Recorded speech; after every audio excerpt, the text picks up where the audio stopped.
Welcome back to the PFC Podcast.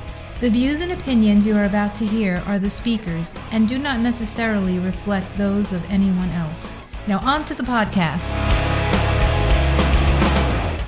Welcome back to the PFC Podcast. This is Dennis, and today I am with Brad. How you doing, Brad? Pretty good. How are you? I'm doing well.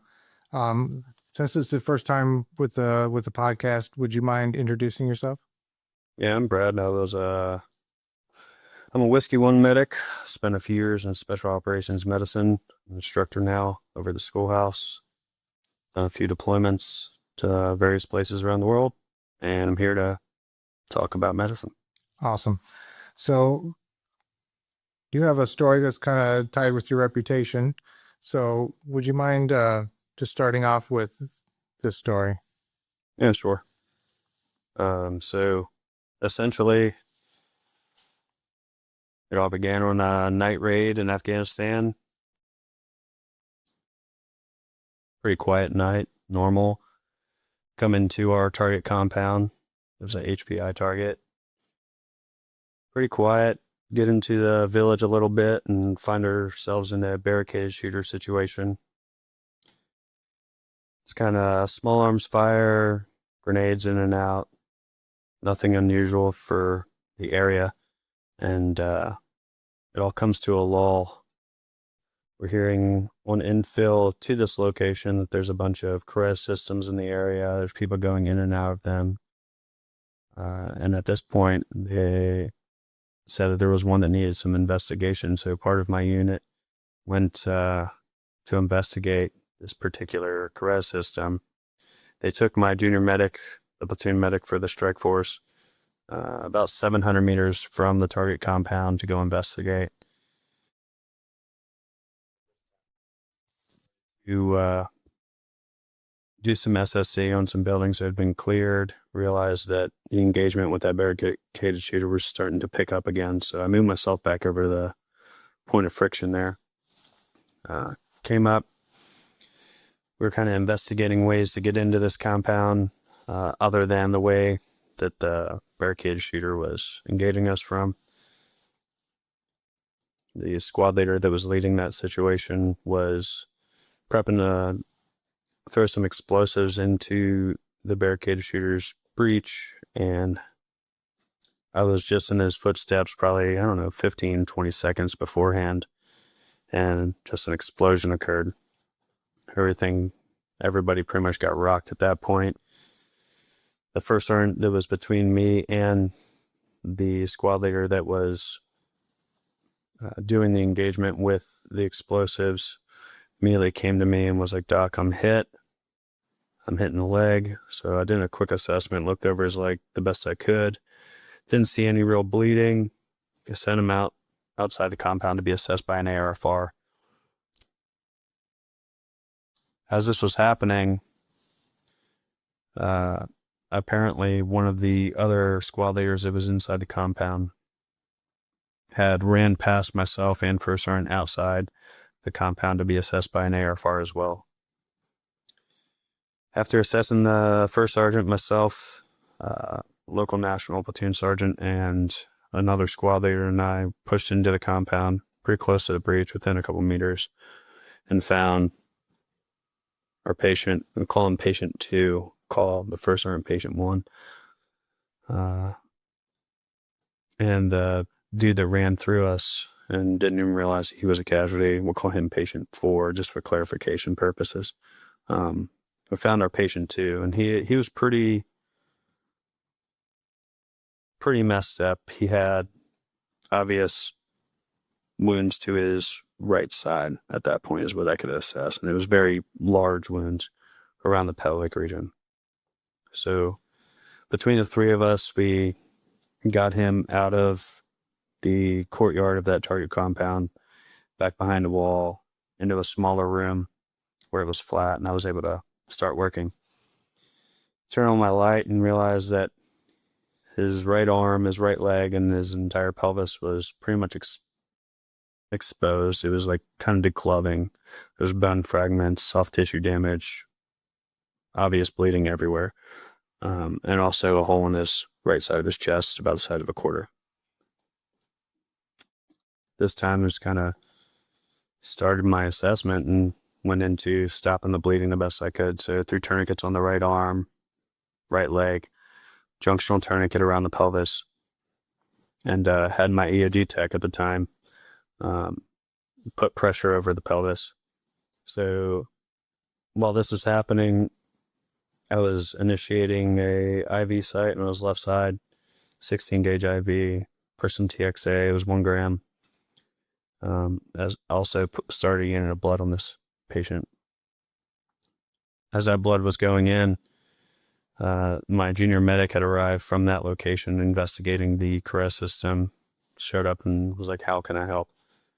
Immediately told him to get out some needle decompression needles and a unit of blood and see if you can do a sternal IO. Sternal IO failed. Did needle decompressions in all 4 sites. And the patient that kind of drove us into that treatment by saying, I'm suffocating.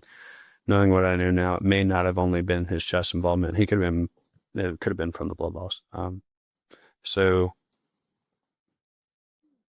began that second unit of blood, put the patient on a litter that eventually showed up with the HPMK. At that point, I had actually pulled out my chest tube and was going to start down that route. Ended up losing my chest tube on the ground somewhere. Somebody was picking up the things that were around, and it vanished, luckily. Got the patient on the litter, moved him to an HLZ. It was about 150, 200 meters away, and walked right into a near ambush from the wood line there. As you can imagine, exposed HLZ, not really a lot of cover, taking small arms fire from the wood line. Frag grenades are being thrown. The element that was clearing the HLZ was engaged pretty heavily with the dudes inside the woodline. And we were just doing our treatments on our casualties at this point. We had the first sergeant that had been hit in the knee and the foot. Sergeant Abel, who was a junior medic, did an assessment on him and also gave him some ketamine. And as he was doing that, I was assessing patient 2 for whatever else I could do for him. At that point, I had gotten a 3rd unit of blood and began that process of hooking it up and heard over the radio that there was another casualty. Handed off patient 2 to Abel and said, just keep him at a radial pulse. I'm going to see what's going on with the other casualty. So I started moving towards the woodline, and the 3rd casualty, we'll call this guy the 3rd casualty, he was a dog handler. It was bear crawling out of the wood line with blood squirting from the left side of his neck. And as he came up, I told him, hey, put your finger in that. He was like, I'm trying. And obviously, he just wasn't able to manage that on his own. So I stuck my finger in the hole in his neck, stopped the bleeding temporarily, and kind of did a once-over, cut his kit off, assess the rest of him, make sure all the blood that was all over him wasn't from somewhere else. At that point, I realized that he wasn't really talking. He wasn't breathing. His airway wasn't working. So pulled out some combat gauze and replaced my finger with the combat gauze and had a local hold pressure on that, and I pulled out my crite kit. An ARFR came over to assist me with that, pulled out his red lens. Realized real quick that was a bad idea. Incoming fire started picking up a little bit. So cut the light out, did the crike. After I told my patient, like, hey, I'm going to crike you, you're not breathing, hold still. He kind of looked at me wide-eyed and was like, well, all right. That's kind of what I got from him. This was a non-verbal agreement this was about to happen. So ended up doing a surgical airway. Immediately got a large gasp. Put my ammo on just to ensure that everything was in place, and started treating him for pain, anxiety, ketamine, Versed. Noticed his radial pulse was starting to get a little weaker than before. So at this point, we had infused 3 units of blood onto patient 2, and we were on our last unit, the 4th one that we carried on target with us that night. And it was kind of a decision point. We got a patient that's rapidly declining every time he doesn't have blood being pushed into him. or a patient that has a weak radial pulse at this point. I do have HEMCON essentially. Where does this unit go to? And between myself and we made the determination, let's go ahead and give it to patient 2. Let's keep him alive a little bit longer if we can. So ended up giving that to patient 2. He received the chest tube from over at that HLZ location. He received more pain and anxiety medication and another needle decompression or 2 on his left side. The chest tube ended up going on the right. So at this point, we were out of blood while we were working on our last unit, and we were like, okay, well, what are we going to do now? So came to the agreement between him and myself, let's go ahead and initiate the ROLO battle drill, if you will. So called over the radio, we need a ROLO. Turns out we already had a ROLO right next to us. It was one of the ARFRs that was assisting us with this casualty treatment. Ended up drawing the unit off of him, pretty much infusing with a Y tubing that has a pressure infuser ball built into it, just to maintain that radial pulse and mental status at that point. It wasn't anything like trying to get him back to normotensive. It just wasn't going to happen with our resources. So pretty much just maintain that radial pulse and let's keep riding this thing out as long as we can. At this point, the tactical decision was made that this HLZ is not a safe one. Let's move to our alternate. It's about 150 meters away beyond the wood line we were just ambushed in. And we ended up walking into another near ambush, and it was buildings to our west, east, and north. They had bad guys in it shooting at us in the middle of a field again. Wasn't a very good place to be. At that point, I was carrying patient 3. Bull was carrying patient 2. We get to our PZ posture, if you will, and I realized that my neck injuries started bleeding again, and my correct tube had come undone. The securing device had come undone, so I had to re-engage all that, give some more pain medication, and bouncing between patient 2 and patient 3, realizing that we're going to need another ROLO unit. So we got another donor over there, and I've drawn that off, given it to our patient 2, just to continue maintaining that radial pulse. And as time goes on, it was about 45 minutes an hour that we were there. Ended up almost drawing a complete other unit of ROLO. So this would be our third that was being drawn. At that time, our exfil helicopters came in to pick us up. Jumped on this helicopter with 2 litter patients and about 30 local, national, military, and then myself, Abel, and then 2 other ARFRs that were assisting in casualty treatment. Luckily, my other junior medic and the flight medic had been on the helicopter that we got on, so I was able to do a handover with patient 3. Just essentially told him the drugs I'd given, the treatments had been provided. They ended up giving him a unit of blood that was cold stored on the helicopter. Gave him, I want to say, another gram of TXA, antibiotics, and just continued to manage his pain and anxiety throughout the flight, and which ended up being about a 30-minute flight, and was supposed to be 12. We were loaded down pretty heavy, so we couldn't make it over the mountain, so we had to go around. So after I did the handover of patient 3, moved back to patient 2 with Sergeant Abel, and we just continued what we were doing. We ended up infusing 2 more units of cold stored, and then that last unit of ROLO blood eventually got drawn completely, and administered that as well. We ended up continuing ketamine for pain medication, and actually pulled out another chest tube. I was going to do it on his left side. By that time, we were like, I had everything out, cleaned, ready to go. We landed. Throughout that flight, we did the 2nd gram of TXA that he needed, and also multiple access points, IO and IV. So we landed at the Roll 2 and did a patient handover with patients 2 and 3 and 1, and realized I had that 4th patient. I hadn't even thought about him the entire time we were on the ground. Luckily, he wasn't really injured. He had grazing wounds to his arm and his leg.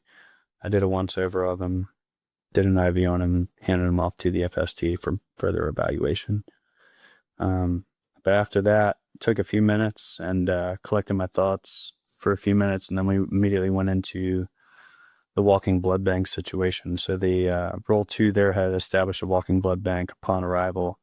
They hadn't started drawing units yet, but when we showed up, we drew anywhere between 30 and 50 units between the 3 or 4 of us, because our PJ was there as well. And just basically handing it over to the OR so they can infuse it while they were doing their treatments inside the suite there. About, I'd say 10 units in for myself, I decided to scrub up, go into the OR, try to assist with anything I could help with, just looking where I could put my hands or my eyes, and ended up trying to help with the right arm, looking for vascularity to ligate or clamp off or whatever we were able to do. But it was pretty messed up, so it wasn't really salvageable at that point. So we ended up leaving that tourniquet on the right arm. At that point, I realized the blood cooler was starting to get a little bit low. I kind of ran out of my expertise as a risky one. Like, I'm not a surgeon. They had the belly open. They were putting a robot in. They were doing all the things that their job is. So, like, you know what? I'm better suited out there drawing blood, making sure that they have it when they need it. So we went outside and drew a few more units of blood. Dust off came in to pick up our casualties. Really, it was just patient 2 that they were picking up at that point. The rest of them got picked up on the next flight. But we loaded up patient 2 with a vascular surgeon. He ended up administering quite a few units of blood en route to the Role 3. Myself, both of my junior medics, and my PJ from the team, we jumped on the other dust off and flew in tandem back to the Role 3. Pretty much that was it. That was where we relinquished all of our treatments, or that was our patient handover at that point. Like, we were done putting our hands on, so they just pretty much took it from there. Yeah, outstanding.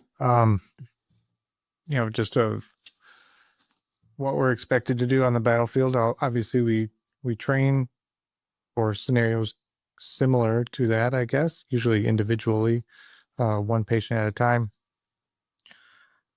And obviously it went very well because they all survived. Is that correct? Yep. So I guess, what did it take, other than you went to the schoolhouse, you went to Socklemacy every couple of years for your unit? What did it take to make the blood that readily available? So there's a whole bunch of things that it takes. It takes a lot of buy-in. It takes a lot of buy-in from your upper leadership all the way down to the lowest private that's on the line. Starting out with letting the command know that, like, this is a battle drill that we want to be good at, because when we need it, we do. So it enables them to allow time for training for that. Coming down to, like, the company level, incorporating your commander, first sergeant, or your platoon sergeant, or your team leader, whoever that is, again, making them aware this is something that when it needs to happen, it does in order to save somebody's life. So they incorporate casualty training into every training event. Down to the platoon level, each squad has ARFRs, which are Advanced Ranger First Responders. And they're trained for 2 weeks in a course, and then throughout training cycles, and pretty much everything that a medic does, they have a knowledge of or are pretty skilled in it, minus, like, drug administration, like, dependent on the drug. But everything else, they're pretty spun up about. And we train this every training event with these guys. In between training exercises, we're training them in the battalion areas or wherever we may be. So they're training all the time with the medics. So essentially a first assist in everything that we do. And that comes, again, full circle. Every training cycle, every full mission profile we do, every range that we go to, we have casualty involvement. So it's like trained into everybody's brain. If there's a casualty, this is how we react to it. We're going to continue our mission, but we have designated people that know their specific roles and responsibilities. And coming down to medics just being good at what they do as far as how to train other people in medicine, that's a huge part of it. Because being a trainer or an instructor in these things, it takes a certain character. So that as well. And then just repetition. I think with everything I've said, you can imagine we get a lot of repetition in this specifically. It's kind of a newer thing that's coming out to the rest of the DoD. But we've been just pounding it in, like day in, day out. You got nothing to do. Let's go train this. So it causes you to kind of have flawless execution in the moments that count. And on that day, it was flawless execution. Between 6 and like 9 minutes, we were having a unit drawn off somebody, which is pretty quick on average. I've seen quite a few people, it takes, 15, 20 minutes to draw a unit. And it's like, if you train it and you hammer it home, you can get down to those good numbers, and that's where it really counts. So the repetition is really what it takes. Yeah, that's something that's always impressed me about the Rangers, is not, not stressing out about, should I add a Reboa catheter to my bag, or, a DeWalt drill bit so I can, do my hemicraniotomies. It's, how well are you at sticking your IVs?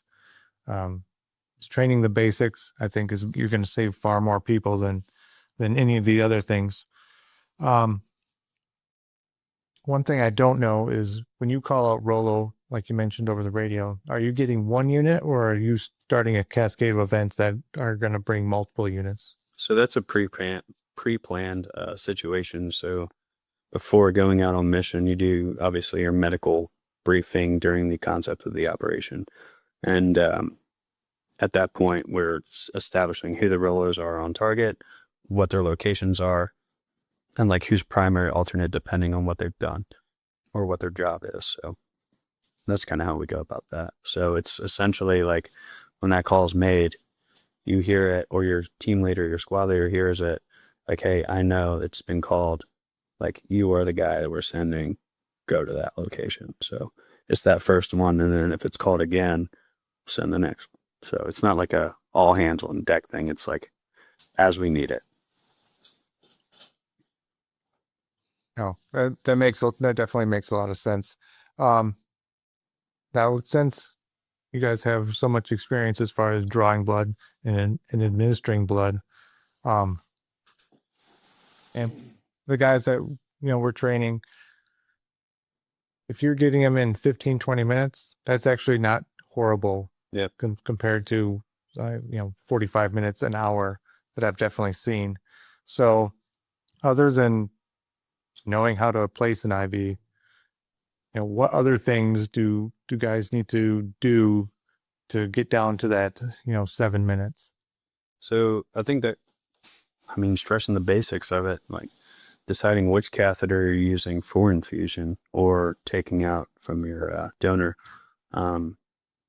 just having the reps. You have a lot of people that come and train it, but they're not training it daily. They're not training it weekly, so being able to select the right equipment, ensure your equipment's set before you're doing the procedure. And that starts before you even leave to go out on your mission. You set up your kits in a way that is ergonomic, going to make you do things fast by laying it out appropriately. Whether that's prepping your Y tubing, or it's making sure that those donor bags aren't like the ones that are at the bottom of the pile, so they all have all these kinks in them. Like, it's just those little things that come into play that when you're trying to either take blood from a donor or infuse it into your patient, those little things, like seconds make minutes, So that, and then repetition, it's coming down to being prepared. Right. Do you guys routinely do the PRN adapter on you mentioned you use 16 gauges. One is 16 gauge, the common catheter you're using, or are you also using 18s? Do you normally add the PRN adapters to that to make the ruggedized IV, or do you just go straight? Yeah, so there's obviously a multitude of ways you can skin the cat, obviously. So as far as drawing blood from your donor, from my experience, just the hard needle that comes on the donor bag straight to the vein has been the fastest way. There's no restriction. It's already a 16 gauge, if I'm not mistaken. So like just having that available straight to the vein, it provides the least amount of resistance going into the bag from what I can understand. And as far as that unit going into your patient, I'm a fan of just doing a straight line, 16 gauge catheter, or if I feel like I can hit a 14, I carry them both. Establishing that, putting my saline lock on there, administering the TXA, calcium, whatever the case may be up front, if my blood's not ready yet, and then disconnecting that thing and just doing straight line. Again, least amount of resistance. I'm not beveling down to an 18 gauge needle that's going into the saline lock if I don't have the 16 gauge hard needles. So I'm looking at speed, and how can I do this the fastest? Again, there's flaws to that though. There's a lot of risk involved in that. If I get that pulled, I've now lost my access point. So that comes down to, am I securing this appropriately? Things like that. So it's shooter's preference, but I would encourage people doing this to use the biggest bore IV they can, however they're going to skin the cat, whether it's putting a port in your donor and then plugging straight into that PRN adapter, make that a 16 gauge or a 14 if you can, preferably 14.